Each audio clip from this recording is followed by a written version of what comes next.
you for joining me today as we start a new month and a new phase of construction on the Savannah Arena. The beam that I just signed marks the beginning of vertical construction at this site.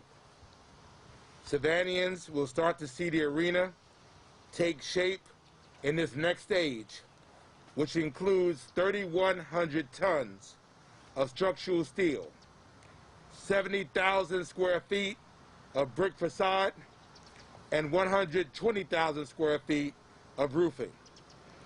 Since breaking ground last September, crews have worked 35,000 hours to demolish and clear the site, install 4,600 linear feet of water, storm, and sanitary sewer pipe, and to place 2,700 cubic yards of concrete.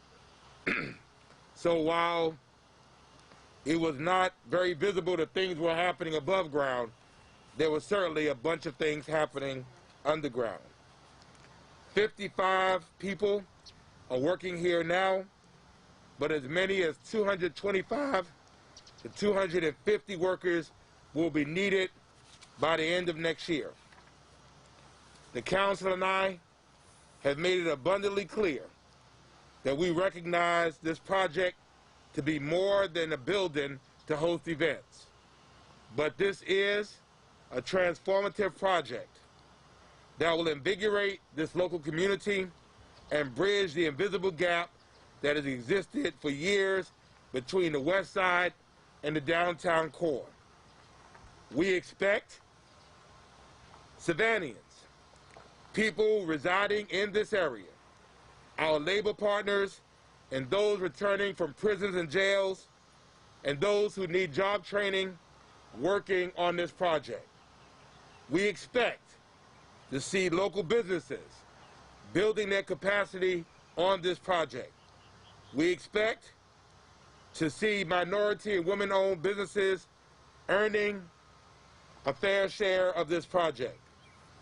Ultimately, Savannah will be better because of this project. Construction is still on schedule, and we plan to open this arena in the first quarter of 2020. And I'm going to do all I can to make sure that happens. If I have to come out here on the weekends and the evenings to help, I can't do much. But teach me and I'll do something.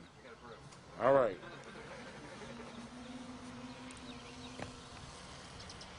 There has been and continues to be expressed concerns about the first round of CARES Act funding. And for the conspiracy theorists and those who are quick to assume some nefarious or ill intent on the city's part, and I've heard all kinds of crazy stuff, that Pat and I got together and we gave the money to our friends and all kind of foolishness, because that's what it is. I assure you that this is simply not the case. Remember, it was the city, through Mr. Monahan, myself, and the council, who chose to use our first round of CARES funds to take care of Savannah people and Savannah businesses first, by designating 80% of our allocation for this purpose. This is unique around the country, but we really believe this to be an opportunity to place Savannians first, to place Savannah businesses first, and to really be able to provide help and support for those who needed it the most. The city manager, and I am a witness, gave clear expectations as to how the $2 million were to be used. Provide these funds for eligible businesses first, then use whatever funds remain to retire debt of also eligible businesses. As we know now, the Small Business Assistance Corporation used the $1.6 million to retire the debt of their eligible debtors first, and then awarded over $300,000 to new applicants, resulting in the funds being depleted and the site being shut down for lack of funds within a very short period of time. In addition, the SBAC took an administrative fee of about $60,000 to cover the cost of them forgiving their own loans. When the awardees were identified and the locations of the businesses and the demographics of the grantees was not as diverse as we expected them to be. Our city manager and I had some very honest conversation. We both were extremely disappointed. Our city council was upset about how this entire episode transpired and unfolded. I think what made us, or what made me most upset, was in this case, watching systematic and institutional exclusion and action. And for me, it was not cool. So I'm glad that we were able to help 42 local businesses, and we did. Most of them in the most densely commercially populated zip code in our city. That's 31401. And if you look at the locations of these businesses, you'll see probably about 20 of them are in what's considered downtown, because, as you know, 31401 goes from River Street, essentially to Victory Drive, from Waters Avenue to almost MLK. And a few of them were minority owned. But I think we've all agreed from the very beginning that the assistance was not as diverse or as inclusive as we envisioned that it would be. So for us, it's an opportunity. When practices are not as transparent or as inclusive, then policies must change. And sometimes relationships have to be reevaluated, and sometimes partners change. And I believe that this council is positioned and prepared to institute systematic change where necessary. I think that the city has learned some important lessons, that we must be intentional, we must be more specific, and we cannot leave things to chance. So, when things don't go right, or things don't go as planned, you own up to it. You identify what's wrong, and then you make it right. We have owned up to what happened. For what it's worth, obviously things did not go the way we expected, or the way council expected, or the way the city manager expected. We've identified what went wrong, and we are prepared to make it right and do right. And fortunately, we have the opportunity to do it over again, more specifically this time and more intentionally. So, as you know, applications for the second round of CARES Act funding for Savannah businesses opened this morning at 8 o'clock a.m. and will stay open until Tuesday, September 8th at 5 o'clock p.m. Businesses can apply online at sbac.com/CARES Savannah, C-A-R-E-S, Savannah, SBACSAV.com/CARES Savannah. As opposed to before, these grants will not be on a first-come, first-served basis. To be eligible for a grant, businesses in this round must meet the following criteria. You must be located in the city of Savannah limits. You must be in existence and operational as of January the 1st, 2020. You must have 10 or fewer employees. You must have incurred a loss of income or hardship during the COVID-19 pandemic, which is March the 1st to the present date, and you must be able to demonstrate that loss of income, and you must not have received a City of Savannah CARES grant in round one. We have set funds aside for the following distinct target populations. Again, being very intentional. Minority businesses that are at least 51% owned and controlled by ethnic minority.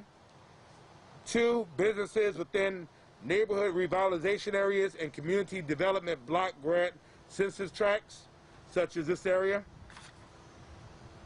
3, businesses with 5 or fewer employees, and all other businesses. I believe that with the new funding, the category specified, and without the initial time constraints of the first round, that we can reach 50%, or about $800,000 of these funds going to minority grantees. Applicants must submit the following documents: a current City of Savannah business license, the last filed business tax return, and monthly profit and loss statements from January to June 2020. This is necessary because we have to demonstrate to the federal and state governments that the money is going to where it is specified to go for. And we will soon make our business, I forgot what it's called, Business Opportunities Office, available to assist where possible. And as you know, I propose expanding our Business Opportunity Office to be able to assist businesses in making sure they're able to have these types of things. The maximum grant amount is proposed at $20,000, which allows us to serve at least 80 local businesses. Applications must be completed in full, including all required documentation, uploads by the deadline, and of course, incomplete applications cannot be considered. As a reminder, the United Way of the Coastal Empire is also still accepting applications for Savannians for past due mortgage, rent, and utility bills. The city allocated $3.3 million to the United Way to help pay balances accrued from March through August 2020 due to loss of income directly related to COVID-19 pandemics. More than 1,400 calls to the United Way's 211 line have been made, and more than 1,450 CARES applications have been completed through the online Family Promise portal. So far, the United Way has helped 903 people in Savannah and has approved more than $387,000 in assistance. Also, 32 pending evictions have been prevented. For more information or to talk to a specialist, call 211 Monday through Friday from 8:30 a.m. to 5 o'clock p.m.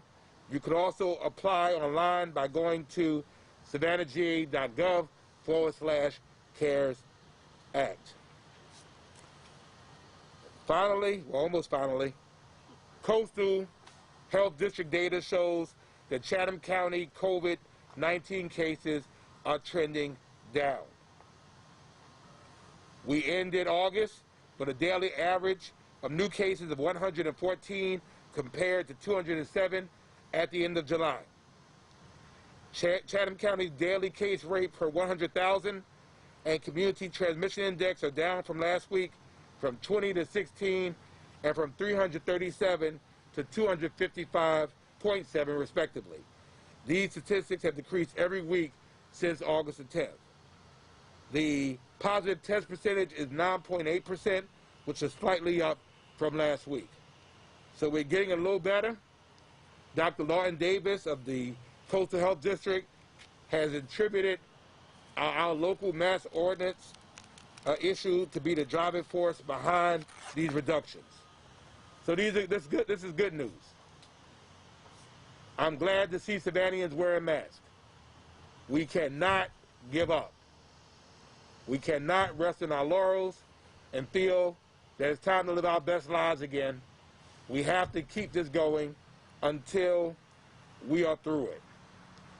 We cannot become complacent, and we can't stop doing the things to help us get to this point. Savannah has led, and I'm trusting that we will continue to lead. So please wear your mask, please watch your distance, and please wash your hands, especially with Labor Day weekend on the way. And finally, for real, we need you still to complete the 2020 census. We have 54.5% of our city which has been counted, but we need to do better. The deadline is at the end of this month. 30 days from now, the census will be over. I need you to call and text your friends, share the information on social media, do what you can to help us to make sure our city has what it needs for the next 10 years. It should be noted that the CARES Act funding was distributed based on population. If we had more people, we would have more money. If we have more representation, we have more people fighting for us in D.C. So we need people to be engaged. We need you to count. We need you to count. We need you to count. And we also need you to count at the polls. So we'll talk more about that in coming weeks. But you can go to my2020census.gov or call 844-330-2020 to be counted. And if you prefer to do it in Spanish, you can call 844-486-2020. How many of you completed your census? How many of you need to complete your census? You didn't complete your census? You haven't done it yet? All right, when we get finished, I'm going to help you, okay? You did yours? I'm going to help both of y'all. Seriously, for real. Pat probably completed his in several different languages. So, but that is my prepared remarks. It's good to be outside. It's good to see that in spite of all that we've been through and going through, progress is still happening. Progress is still happening. And that, we could say, is a lot better than other cities in our country that are at a standstill. We found a way to continue, and I want to thank our folks at AECOM, the Chief Operating Officer Bradell, all of our partners, JLL, thank you, and all of you, OVG, as we move forward to make this a reality. In a little over a year or so, this will become the marquee masterpiece for the entire Southeast. That ends my prepared remarks. Now entertain any questions you may have. Seriously? Well, hold up. Seriously, Ken, really? Good question. I'm going first. Is that good? Man, you work for us, man. Since You know the answer already. All right, go ahead. Since you represented this district for so long, many people drive by here and see piles of dirt and just see not much fun. This has to be a beautiful site for you. Oh, it is. You know what we accomplished, because this is your district. So, what is that like for you to see? I will tell you. Actually, that was a great question. Thank you. This has been, huh? Yeah, thank you. Give that man a promotion.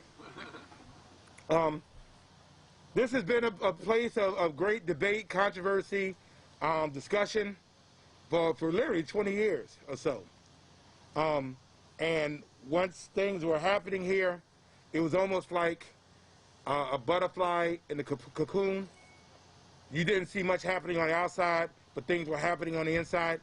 And so I was out here. As a matter of fact, I signed one of the sewer pipes. I did. It was over there. I don't know. I mean, it's somewhere over there. So we knew that work was going on here. And so if you are going to have a great structure, you have to have great infrastructure below the ground. And so to see this happening, to see that this place will soon have almost double is people working here every single day, to watching our citizens see this rise out of the ground, but more importantly, to see people who live in this community, who live in the city of Savannah, businesses that operate here, to all have a part in building this. I've said many times before, to see a man bring his son here one day and say, you know, I helped build that, to me is the crowning achievement of a community, that people could say they had a hand in building this. And so I'm excited about it, and I'm glad it's going to end on my watch. Thank you, Ken. Appreciate that. Can I take you to lunch? Appreciate you. All right, We are. And as I said, if I had to learn how to work one of these bulldozers, we're gonna do it on time. And do we know where the beam is going to go? Where the what? Where will that particular beam go? Do we know? Over that way. Over that way. Right there. You see it? Right over there. See? I stayed at Holiday Inn Express last night, so over there. Do engineering. It's going over there. All right. No questions? Oh, Deanne, go ahead. Go ahead. Does everyone sign this? Is it supposed to sign it? It doesn't look like all the council. No, they've opened opportunities for the entire council to do that, so they'll be doing that throughout the next day or so, yeah. When they get a chance to come by, they'll have a chance to do it. I've also asked, and we'll be asking our former mayors as well, former city managers, former council members, to come by also and have the opportunity to sign it.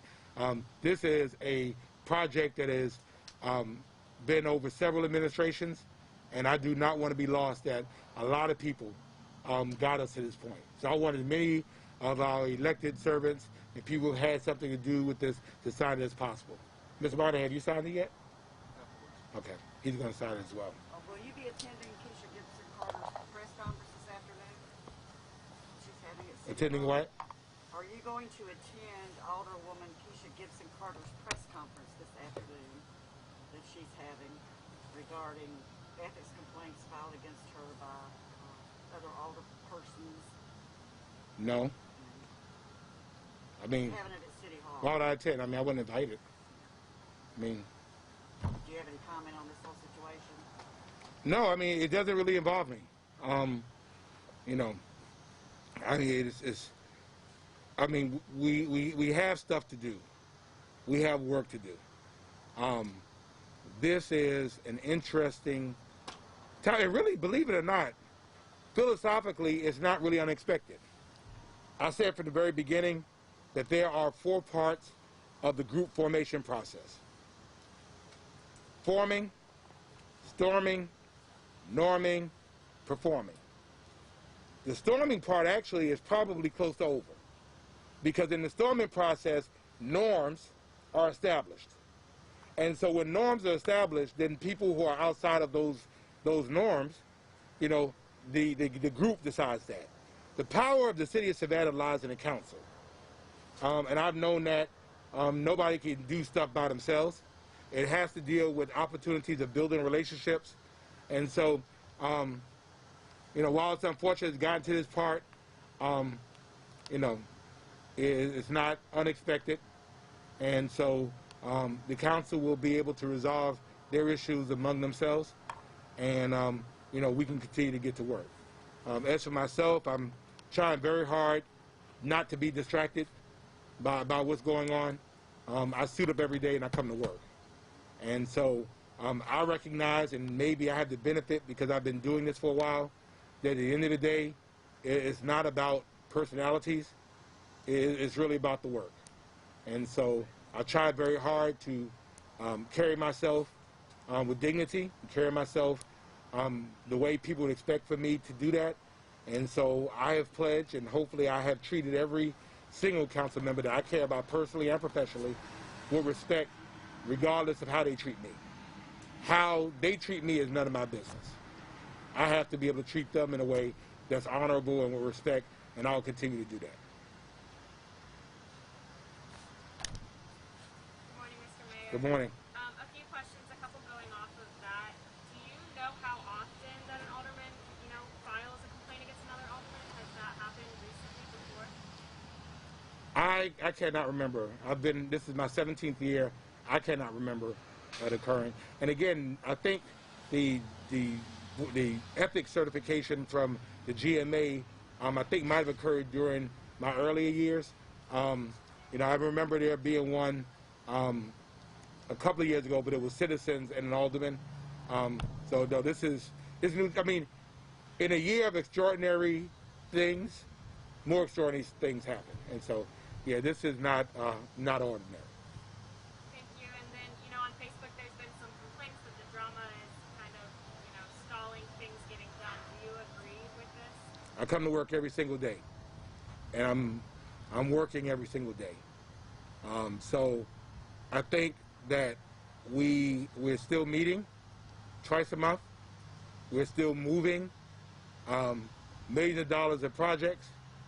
We're still, staff is working hard. I think to say they're stalling really, degrades the work of dedicated employees that are still on this grind. Regardless of how, the council is getting along and not getting along, they're still pulling out the work. So I think work is going on. I think, this is interpersonal relationships. That's all it is. I don't expect that we would always agree on anything. I don't know if anybody I agree with all the time on everything. But the goal is that regardless of where you fall in on a thought or an idea, let's keep our thoughts on what the main goal is, where the end game is. The end game is a better, more inclusive, more transparent Savannah. And so, although we might agree on other things, let's get those things worked out. I will tell you, from my experience, and many of you know that we're around, that Eddie DeLoach and I did not agree on a whole bunch of things. But I will tell you that even in our disagreements about issues, about policies, about philosophies, we were always still able to talk. We spoke to each other, we cared around, we talk about families and sports and things happening in the community. I mean, it was never personal. And so I'm hoping that this council will understand that as well. In the end, we're all duly elected. We're all sent. I think we don't have to repeat the fact that we were sent. We were there, so we're sent.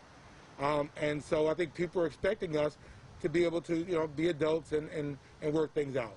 And so I just want to make sure that, young people that are watching and all that, sees us as being good role models and showing us that when we have disagreement, we do it like we can agree to disagree, or we can work it out. Thank you. And then last question from me. Do you have a status on the case against Chuck Vandal? Against who? Chuck Vandal. Mr. Skaggs.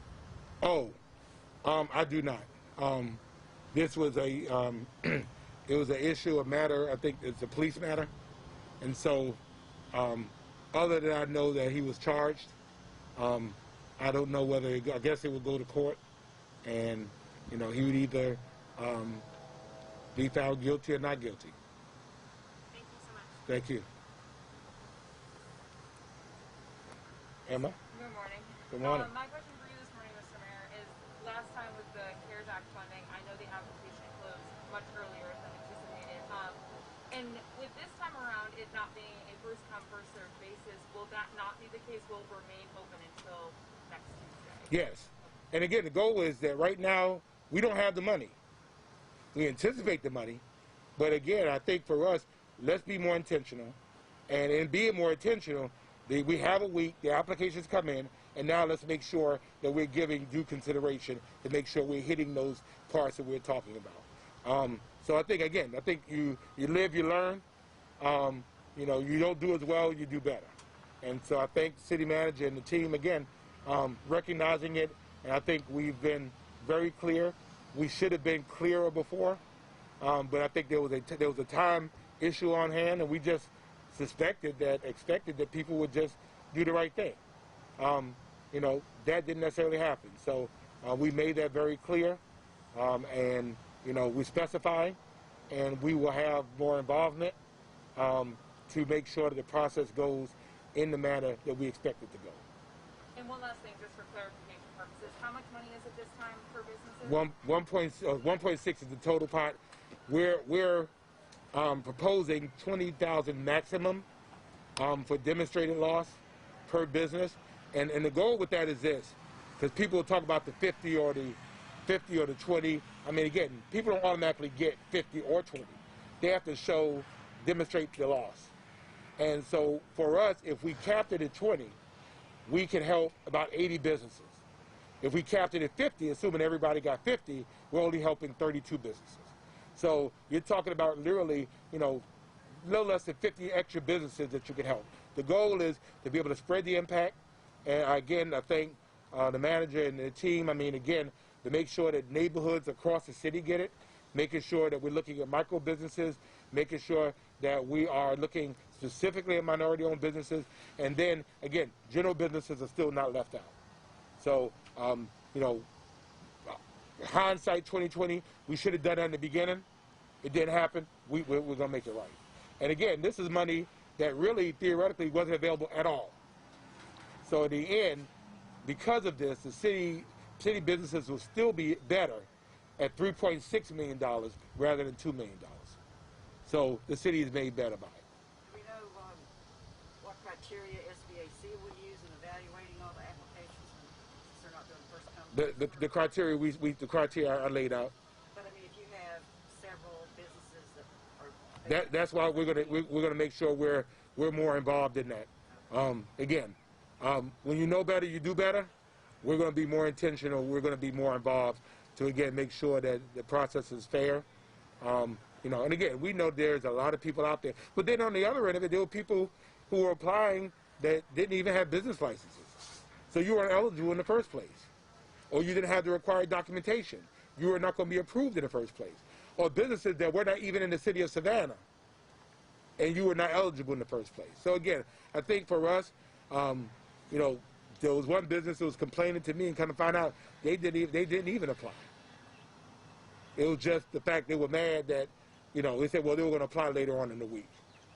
So, and then found out later on their paperwork wasn't in order anyway. So again, we're more intentional. We have a time period now where we're able to spread this thing out. Again, do it the right way. And so that's what I'm committing. We're going to do it the right way.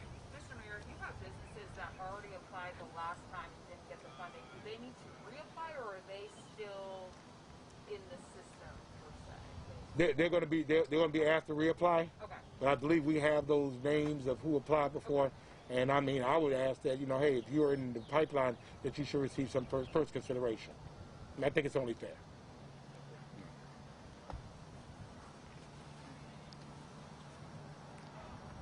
I guess we're on to Sean. My colleagues did a great job asking questions on how. Yes.